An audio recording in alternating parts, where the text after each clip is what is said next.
भगवान प्राणी मात्र को पावन करने के लिए अनेकानेक अवतार लेकर अनेकानेक लीलाएं करके और हमें जीने की कला भगवान ने सिखाई है। हमारे सदग्रंथों में जो लिखा है, रामायण है, रामचरितमानस है, वेद हैं, पुराण हैं, गीता है, इनमें लिखा क्या है? जब इन्हें गंभीरता से समझेंगे, पढ़ेंगे तो पता चलेगा कि इनमें जो भी कथाएं हैं वो हमारी और आपकी ही कथाएं हैं। जो भी चर्चाएं हैं, कई बार हम वो बात कहते हैं जो आपके जीवन में घटती है, अर्थात आपसे जुड़ी है। शास्त्रों में वही बातें तो हैं जो हमारे जीवन में रोज चलती हैं। शास्त्र क्यों हैं? अच्छा ये बताओ, आप तैयार होने के बाद दर्पण देखते हैं कि तैयार होने के पहले? फाइनल देखते तो पहले भी हैं, पर फाइनल दर्पण आखिरी में देखते हैं। दर्पण क्यों होता है? दर्पण क्यों है? दर्पण यह बताता है कि कहां श्रृंगार अधूरा हुआ है, कहां पूरा हो गया है, कहां ठीक है, कहां ठीक नहीं है। दर्पण जो है वो आपको स्पष्ट करता है, संतुष्टि दिलाता है कि हाँ यहां ठीक है, यहां ठीक नहीं। उसी प्रकार अच्छा, आपके गाल में कोई काला सा कुछ डॉट लगा हुआ है तो आपको पता नहीं चलेगा कि मेरे गाल में कुछ लगा है काला या कुछ भी। कब पता चलता है? जब हम दर्पण देखते हैं शीशा, अच्छा यहां लगा, साफ कर लिया, ऐसा होता है ना। ये है इसमें कहां त्रुटि है, शास्त्रों को समझकर, सुनकर, पढ़कर देखिए, जहां त्रुटि है ठीक कर लीजिए। दर्पण में जब आप देखेंगे पता चलेगा गाल में कुछ लगा है, तो दर्पण के गाल में, अच्छा दर्पण में भी आपका चित्र दिख रहा है, तो दर्पण में जो गाल दिख रहा उसमें हटाओगे कि अपने गाल में हटाओगे? अपने गाल का हटाओ तो दर्पण के गाल का हट जाएगा। उसी प्रकार शास्त्र तो हमारे दर्पण हैं। जो भी हमारे जीवन में अच्छा या बुरा हो रहा है वह आप शास्त्रों से सीख सकते हैं, समझ सकते हैं। अभी मैं चर्चा सुनाऊंगा, समझने लायक चर्चा है। कल हमने सुना कि भगवान श्री राम का विवाह हुआ। यहां भी एक अद्भुत चर्चा आएगी, सुनिएगा। देखिए हमारे जीवन से रिलेटिव चर्चाएं हैं। इन्हें शास्त्रों को ना लोग बस चौपाई पढ़ लिया, श्लोक पढ़ लिया, कथा सुन ली, याद कर लिया, खत्म, इतने के लिए शास्त्र नहीं है। शास्त्र धारण करने का नाम है, चरितार्थ करने का नाम है। जो व्यक्ति शास्त्रों के अनुसार चलेगा वो व्यक्ति जीवन में सफल होकर ही रहेगा। आज आप सफल यदि हैं तो कहीं ना कहीं आपको सत्संग अच्छा मिला है, अच्छे लोगों की संगत मिली है, इसलिए आप सफल हैं। जो व्यक्ति असफल है उनको गलत संगत मिल गई, इसलिए असफल हो गए।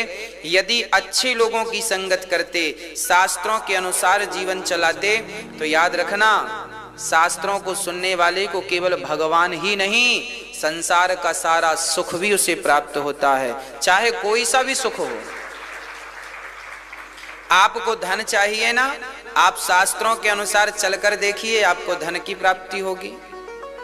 सुंदर संतान चाहिए, पुत्र पौत्रादि चाहिए, शास्त्रों के अनुसार चलकर देखिए, आपको सब कुछ मिलेगा।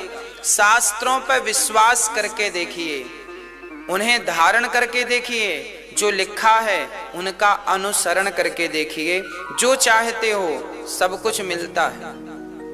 पर जीवन हो शास्त्रों के अनुकूल, प्रतिकूल ना हो।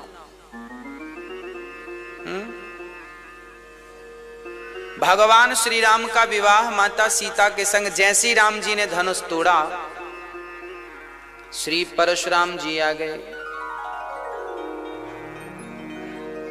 किसने धनुष तोड़ा है? हमारे गुरु जी का धनुष है ये। अब तो जब गुरु जी का धनुष टूटा तो परशुराम जी दौड़ पड़े। किसने ये अपराध किया? बहुत बोले।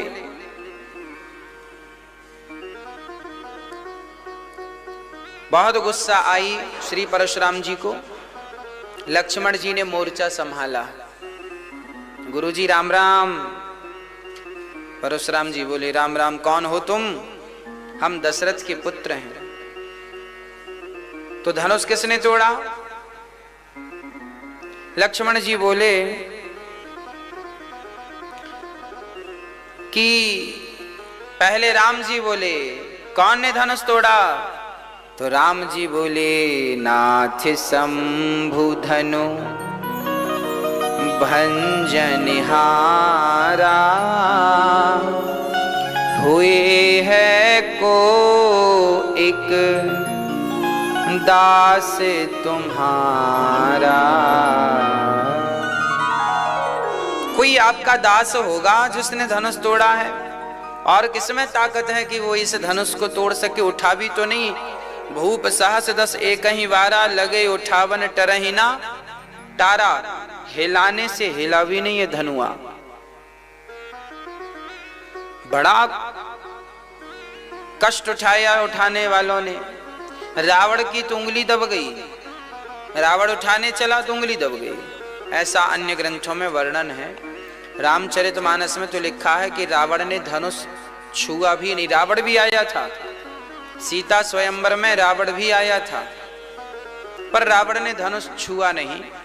पर अन्य जगह वर्णन मिलता है कि रावण की भी उंगली दब गई थी। उसने भी ट्राई किया तो उंगली दब गई। थोड़ा सा हिलाया उंगली फंस गई, वो निकाला निकली नहीं। हाँ, बड़े जतन से फिर राम जी की कृपा हुई। राम जी ने उठाया तो रावण की उंगली निकली। राम और रावण की प्रथम भेंट जनकपुर में हुई थी। रावण आया था सीता स्वयंवर में, राम जी भी पहुंचे सीता स्वयंवर में। दोनों की भेंट हो गई। रावण ने राम जी से कहा सरकार कभी आओ लंका में आपके चरण पड़े। राम जी बोले हम नहीं आएंगे। रावण बोला नहीं आओगे तो हम अपने तरीके से ले आएंगे।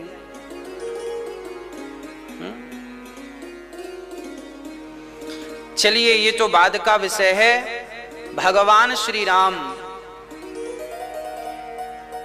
परशुराम जी का सामना कर रहे हैं। लक्ष्मण जी बोले आपको क्या तकलीफ है? धनुष टूट गया। तो परशुराम जी बोले हमारे गुरु जी का धनुष है।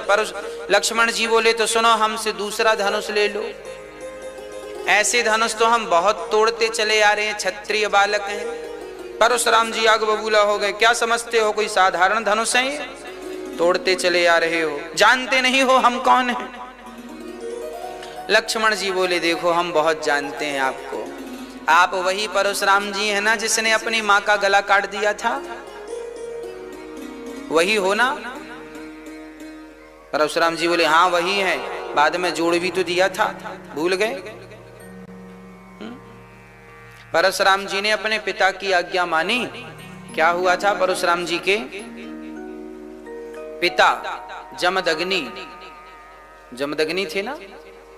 परशुराम जी के पिता श्री जमदग्नि जी की पत्नी जल में पानी भरने गई थी नदी। तो वहां पर कुछ अप्सराएं और गंधर्व उस नदी में क्रीड़ा कर रहे थे। तो परशुराम जी की मां जमदग्नि पत्नी वो क्रीड़ा देखने में विलंब हो गया 5-10 मिनट का। तो जमदग्नि जी ने देखा कि मेरी पत्नी का मन किसी स्त्री पुरुष में लगा है। तब तक परशुराम जी आ गए फरसा लेकर। परशुराम जी ने कहा थोड़ा इनको तेज कर दो, इनको थोड़ा हाँ बढ़ा दो। परशुराम जी ने कहा गुरुदेव प्रभु जी पिताश्री चरणों में आपके पुत्र का प्रणाम स्वीकार कीजिए। जमदग्नि जी ने कहा बेटा परशुराम जाओ, यदि तुम्हारी मां किसी पुरुष की तरफ देख रही हो तो जाओ उसका सिर काट के ले आओ, यह पिता की आज्ञा। परशुराम जी गए तो सचमुच इनकी मां वहां कुछ लोग स्नान कर रहे थे तो उनको देख रही थी। अच्छा, वो तो देख रही थी यूं, भाई आदमी तालाब में नदी में कोई नहाता है तो उछल कूद करता है, छलांग लगाता, कोई भी स्वाभाविक सी बात है, देखने लगता कैसे कूद रहे हैं ये लोग। परशुराम जी गए और अपनी माँ का सिर काट दिया, अपने फरसे से सिर काट के ले आए, माँ को उठा के ले भी आए, चरणों में रख दिया, बोले ये रही माँ, ये रहा माँ का सिर। परशुराम जी के पिता जमदग्नि बड़े प्रसन्न हुए, वाह ऐसा आज्ञाकारी पुत्र जो पिता की हर बात मानता हो, बेटा मैं बड़ा प्रसन्न हूं, बोलो तुम्हें क्या चाहिए। तो परशुराम जी ने कहा हमारी मां को जीवित कर दो, यही चाहते हैं। तो परशुराम जी के कहने पर उनकी पितृभक्ति को देखकर उनके पिता ने अपनी पत्नी को गायत्री मंत्र पढ़कर, जो गायत्री मंत्र आप लोग पढ़ते हैं ना, जपते हैं, उस गायत्री मंत्र को पढ़कर, एक मंत्र पढ़ा था ओनली, और मंत्र पढ़कर जल छोड़ दिया पत्नी के ऊपर, तो पत्नी जीवित हो गई थी। मरे को जीवित करने की ताकत ये गायत्री मंत्र रखता है, इसलिए इस गायत्री मंत्र का जाप हर क्षण हर समय नहीं किया जाता, बड़ा पावरफुल है ये मंत्र, सबको इसका जाप नहीं करना चाहिए। यदि करो तो ये बड़े विचार से करो। राम राम तो आप कभी भी जप सकते हैं, फायदा ही करेगा, पर गायत्री मंत्र को अपने आप पवित्रावस्था में जपा, गलत स्थान पर जपा तो वो नुकसानदायक भी है। जैसे बिजली का तार प्रकाश तो देता है ना, बल्ब इत्यादि लगा दो और वही बिजली का तार कोई पकड़ ले तो मार भी डालता है। तो फायदे जितने हैं नुकसान भी उतने हैं। गायत्री मंत्र तो बिजली का तार है, फायदे तो बहुत हैं, पर कोई गलत ढंग से पकड़ ले तो मर भी जाता है, अर्थात उसके दुष्परिणाम हैं। इसलिए गायत्री मंत्र उन्हीं को पढ़ना चाहिए जिनका यज्ञोपवीत संस्कार हुआ है।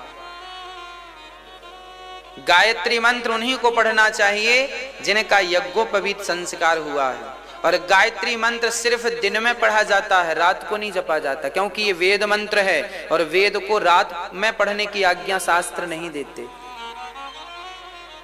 है ना। वेद मंत्र गायत्री कब पढ़ना चाहिए, करना चाहिए? गायत्री 3 बार, सुबह दोपहर शाम, त्रिकाल संध्या, सूर्य भगवान को अर्घ देकर प्राणायाम करके फिर गायत्री मंत्र पढ़ना चाहिए। गायत्री मंत्र पढ़ने के पहले सूर्य अर्घ देना जरूरी है।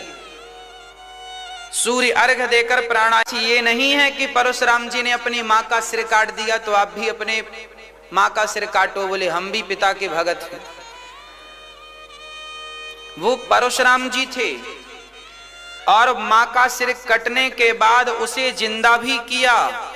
क्या तुम्हारी ताकत है जिंदा करने की? यदि जिंदा करने की ताकत है तब तो काट देना, और जिंदा करने की ताकत नहीं है तो दिल भी मत दुखाना, याद रखिएगा। ये कोई सामान्य लोग नहीं हैं, परशुराम जी भगवान नारायण के ही अवतार हैं, है ना। तो परशुराम जी लक्ष्मण जी कहते हैं आप वही परशुराम जी हो ना जिन्होंने अपनी माँ का सिर काट दिया? हाँ वही है।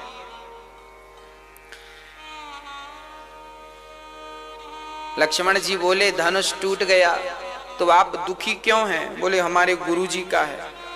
तो लक्ष्मण जी बोले गुरु जी का है तो एक काम करो, जोड़ लो फिर से फेविक्विक लगा के, जोड़ लो। परशुराम जी बोले कोई ऐसे जुड़ता है क्या? हमें जानते नहीं हो हम। अब परशुराम जी फरसा दिखाने लगे, अभी मार देंगे, हम मार देंगे। लक्ष्मण जी बोले हमें डराओ मत। परशुराम जी बोले तुम जानते नहीं हमने 21 बार क्षत्रियों से विहीन कर दी पृथ्वी। लक्ष्मण जी बोले हमारे जैसा कोई क्षत्रिय मिला नहीं होगा तुम्हें। एक कदम लक्ष्मण जी बढ़े तो एक कदम परशुराम जी बढ़े, वो फरसा दिखाएं तो ये अपना धनुष दिखाएं। बड़ी देर हो गई, अंत में राम जी हाथ जोड़कर चले गए, हे नाथ अपराध मेरा है, ये लक्ष्मण बालक है, इसका कोई अपराध नहीं है, धनुष मैंने तोड़ा है। परशुराम जी बोले आपने तोड़ा है? राम जी ने धीरे से कहा बाबा जी हमें पहचानो। परशुराम जी ने पहचान लिया, आप भगवान ही तो नहीं हैं। राम जी बोले ठीक पहचाने। तो परशुराम जी के पास एक धनुष था, उस धनुष पर डोरी चढ़ाकर परशुराम जी ने कहा मेरे धनुष पर डोरी कोई चढ़ाएगा तो मैं मान लूंगा कि आप साक्षात भगवान हैं, क्योंकि इस धरती पर भगवान के सिवा मेरे धनुष पर डोरी चढ़ाने वाला कोई, ये वही परशुराम जी हैं जिन्होंने पितामह भीष्म को ज्ञान दिया। भीष्म पितामह को धनुष पकड़ना किसने सिखाया? परशुराम जी ने। भीष्म पितामह द्वापर में हुए हैं और ये चर्चा है त्रेता की। राम जी को परशुराम जी त्रेता युग में मिले और यह महेंद्राचल पर्वत में आज भी तपस्या कर रहे हैं। गुरु द्रोणाचार्य के गुरु यह हैं, द्रोणाचार्य के गुरु परशुराम जी हैं, दानवीर कर्ण के गुरु परशुराम जी हैं, पितामह भीष्म के गुरु परशुराम जी हैं। तो आज परशुराम जी ने जब धनुष अपना देना चाहा तो रामचरितमानस में लिखा है कि धनुष देना चाहा, हाथ से अपने आप धनुष राम जी के हाथ में चला गया। मानो वो धनुष भी तड़प रहा था कि कब मैं राम के हाथों में जाऊं, और गए तो राम जी ने धनुष पर डोरी चढ़ा के दिखाई। परशुराम जी सिर झुका के खड़े हो, में तैरे हो तो एक महापुरुष का नाम बताओ। नहीं ना, आज तक किसी एक महापुरुष के चरणों के स्पर्श से किसी नारी का उद्धार, पत्थर की शिला का उद्धार हुआ हो तो बता दो। अरे भाई, राम जी को, कृष्ण जी को आप महापुरुष ना कहो, ये तो साक्षात वही भगवान हैं जिनको ब्रह्मा जी भी हाथ जोड़ करके प्रणाम करते हैं। ब्रह्मा जी हों, शिव जी हों, स्तुति जिनकी करते हैं। तो फिर किसी ने कहा कि वो भगवान तो निराकार है, वो क्यों आएंगे? अरे भाई,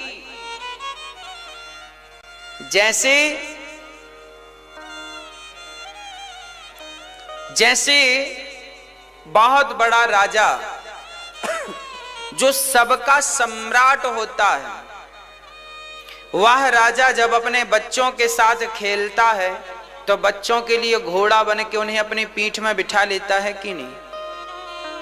हाँ या ना? भाई,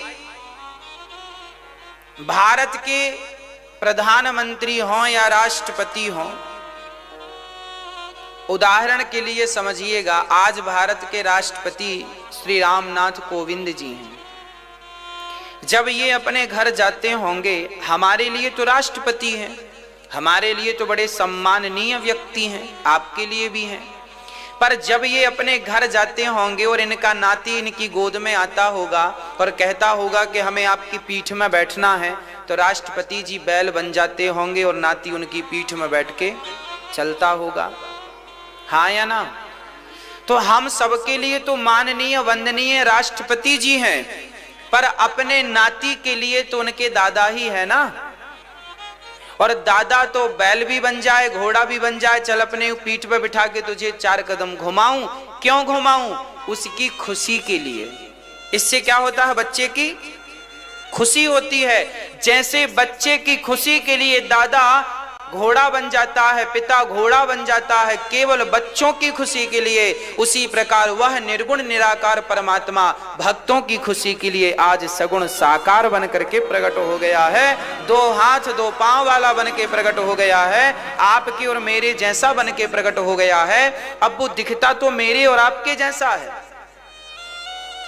अब कोई कहे कि ये कैसे राष्ट्रपति हैं बताओ, बैल बने हैं, ये कैसे राष्ट्रपति हैं बताओ, घोड़ा बने हैं। अरे भाई, वो राष्ट्रपति ही हैं, बच्चों के प्यार के सामने घोड़ा बने हैं। उसी प्रकार वह निर्गुण निराकार परमात्मा ही भक्तों के प्यार के कारण सगुण साकार बन करके लीला मात्र कर रहे हैं। ये तो लीला है। खग जाने खग ही की भाषा, सबके बस की बातें भी तो नहीं है ना, है ना। इसलिए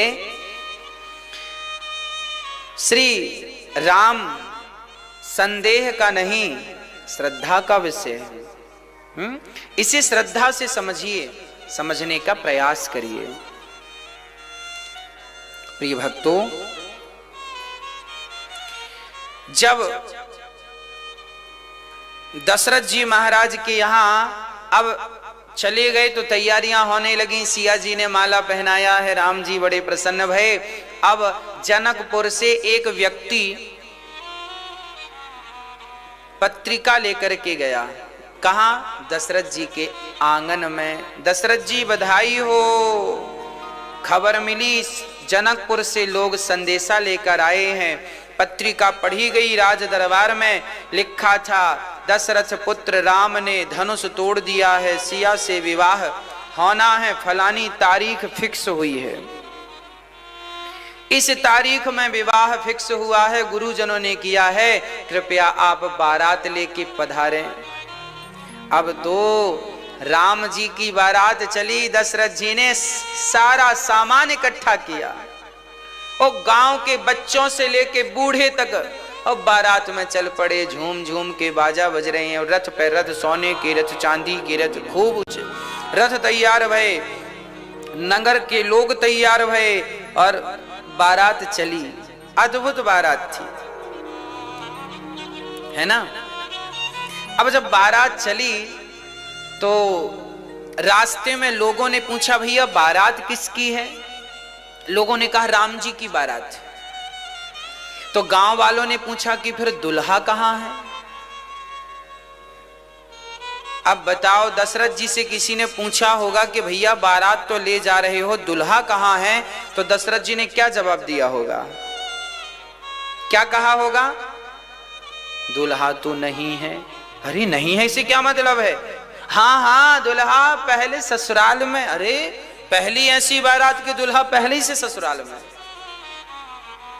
बारात जा रही थी, परंतु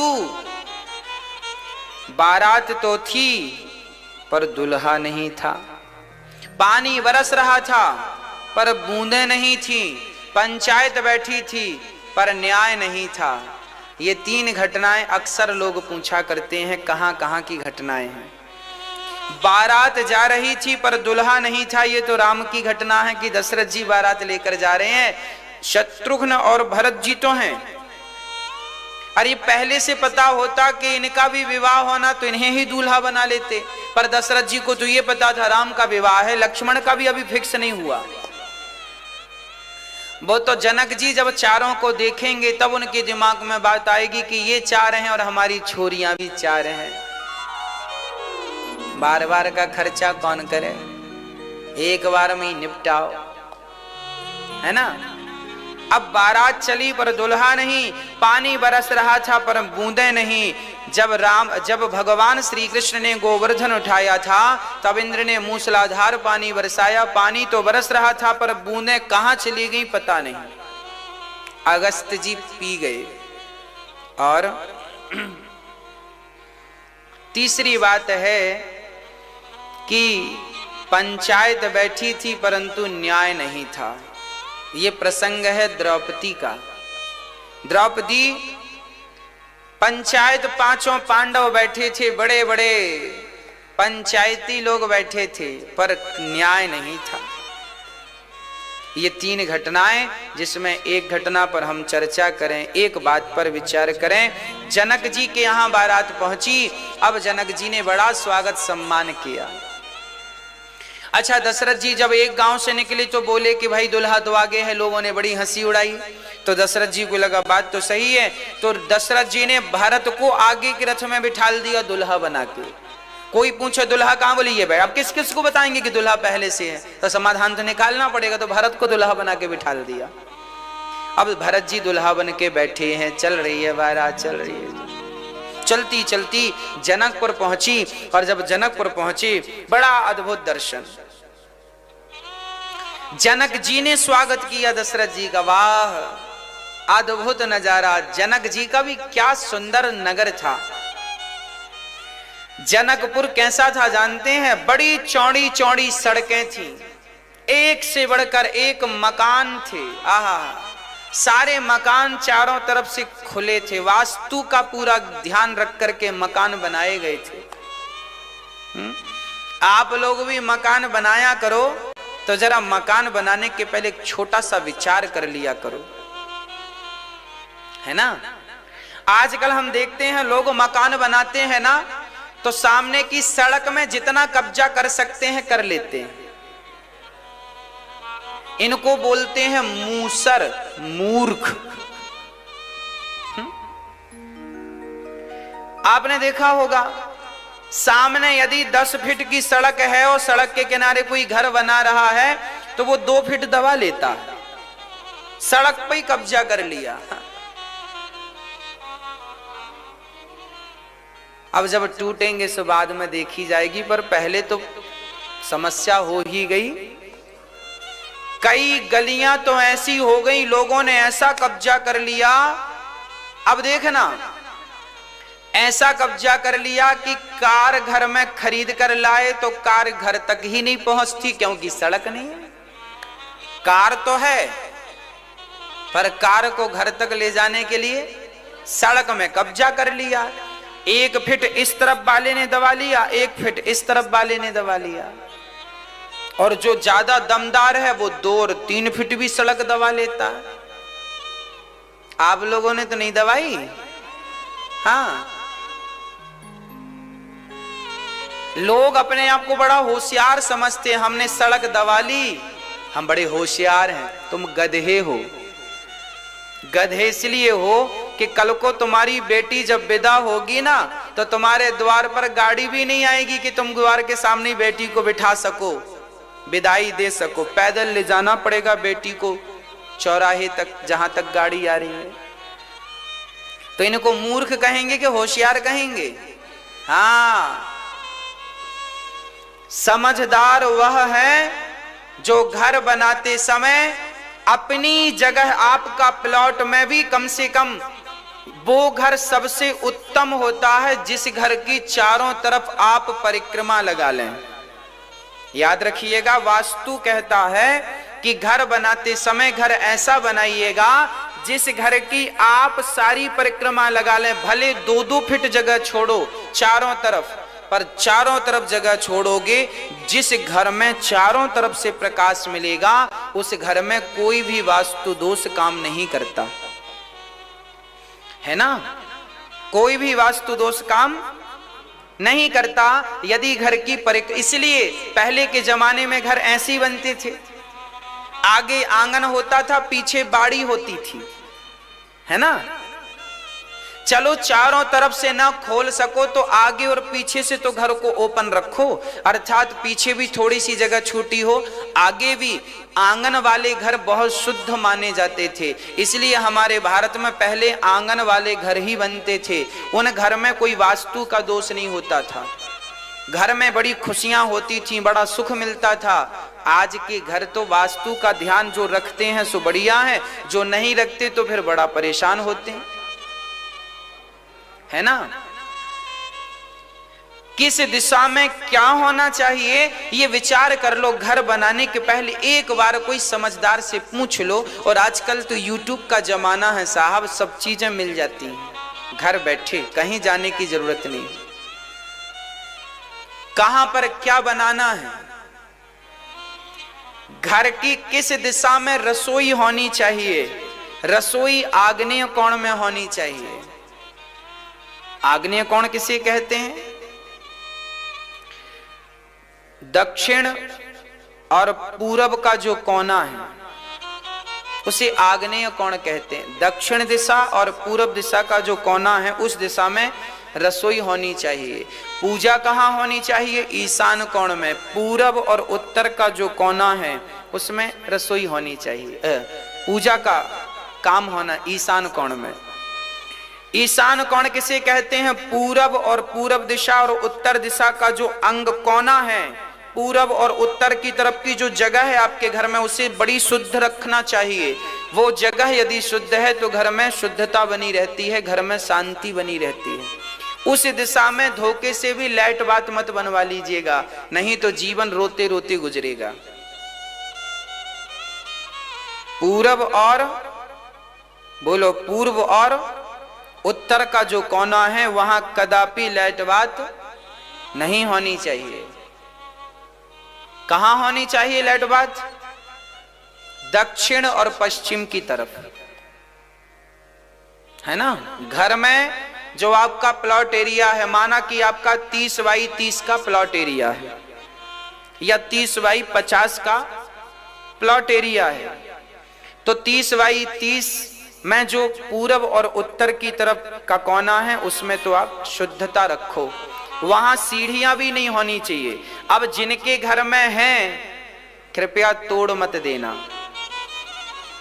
हम तो आगे के लिए बता रहे हैं कि जब भी आप नया घर बनाओ, भगवान करे जल्दी से बनाओ, तो इन छोटे छोटे वास्तुओं का ध्यान रखोगे तो आपका जीवन सुखमय होगा। और घर में जो मध्य भाग है घर का 30 बाई 30 के जो प्लॉट एरिया में जो केंद्र बिंदु बीच सेंटर है, उस बीच सेंटर को खाली ही रखना चाहिए। वो ब्रह्म स्थान माना जाता है ना। वो बीच का सेंटर खाली हो। वास्तु एक देवता का नाम है, वास्तु एक देवता का नाम है। तो आप ध्यान दें कि वास्तु देवता का पेट, पेट मतलब सेंटर, हमारे शरीर में सेंटर में पेट है कि नहीं, ऐसे आपके मकान में जो सेंटर पॉइंट है प्लॉट एरिया का जो बीच है वो ब्रह्म स्थान माना गया, उसे खाली रखिएगा। उसमें बैठ के आप भोजन इत्यादि कर सकते हैं। बैठक हॉल बना लीजिएगा, ठीक है। वहां खाली रहने से क्या होता है कि घर में बिल्कुल आनंद होता है। वास्तु जहां आप रहते हैं ना, उस भूमि का भी बहुत बड़ा प्रभाव पड़ता है जीवन में। बच्चों को कहां बैठ के पढ़ना चाहिए, ये भी शास्त्र हमारे दर्पण है, सब चीज बताते हैं। बच्चों का पढ़ाई का कमरा कहां हो, कहां बैठकर पढ़ें, किस दिशा में बैठकर पढ़ें। बच्चों के पढ़ते समय उनका मुख पूरब दिशा की तरफ होना चाहिए, पूर्व दिशा हो या उत्तर दिशा हो, और ईशान की तरफ ही वो रहें। पढ़ाई का कमरा ईशान की तरफ ही रहे, तब पढ़ाई में मन लगता है, दक्षिण की तरफ ना रहे। ठीक है, छोटी छोटी, यदि किसी के घर में कोई वास्तु की प्रॉब्लम है तो घर में तुलसी लगा देने से, आम का वृक्ष गमले में लगा देने से वास्तु का दोष मिट जाता है। पर जब नया बनाओ तो पूरा ध्यान रखो, जो बन गया है उसका सब छोड़ो, तोड़ फोड़ मत करिएगा, है ना।